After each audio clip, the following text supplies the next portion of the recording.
শিরিকের আস্তানায় গিয়ে শাইখুল হাদিস সাহেব হিন্দু মহিলাদের নাচ দেখে। শাইখুল হাদিস আল্লামা আ.ফ.ম. খালিদ হোসাইন, উনাকে হিন্দুরা নিয়ে উপদেষ্টা বানাইছিল, বৌদ্ধরা বানাইছিল,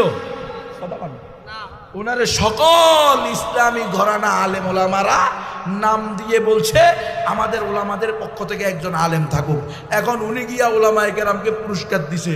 উনি ডাকেশ্বরী মন্দিরে গিয়ে দুর্গা পূজা উপলক্ষে উদ্বোধনী অনুষ্ঠানে গিয়া হিন্দু মহিলাদের ড্যান্স দেখছে। খালি অন্যেরটা করবেন, নিজেরটা করবেন না। ভুল ভুল, আমি করলেও ভুল, বড় হুজুরে করলেও ভুল, ছোট হুজুরে করলেও ভুল, বড় হুজুরে করলেও ভুল। ভুলকে স্বীকৃতি দেওয়া যাবে না।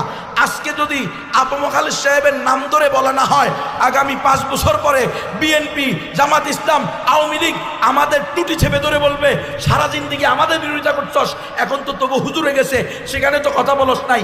ও নিজের বেলায় কুরু কুরু, অন্যের বেলায় মাকরু।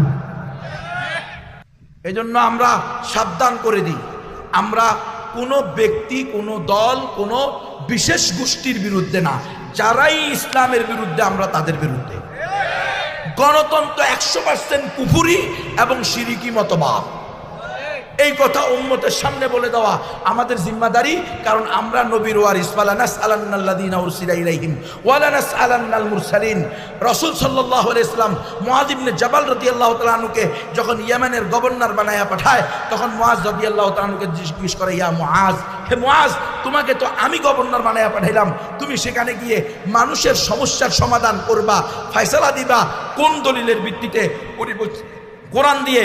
বলে মুআয, কোরআনে যদি না পাও তাহলে কি করবা? বলে সুন্নাহ দিয়ে। বলে যদি কোরআনেও না পাও, সুন্নাহও না পাও, তখন কি করবা?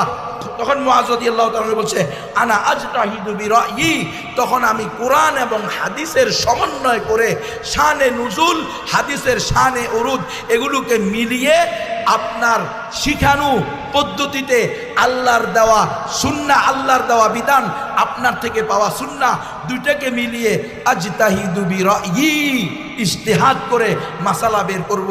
তখন রাসূল সাল্লাল্লাহু আলাইহি ওয়াসাল্লাম বলছেন, আলহামদুলিল্লাহিল্লাযী ওয়াফাকা রাসূলা রাসূলিহি, ওই পাকে জাতের শুকরিয়া, কৃতজ্ঞতা জ্ঞাপন করছি যিনি তার রসুলের রসুলকে ইজতিহাদ করার যোগ্যতা দিয়েছে।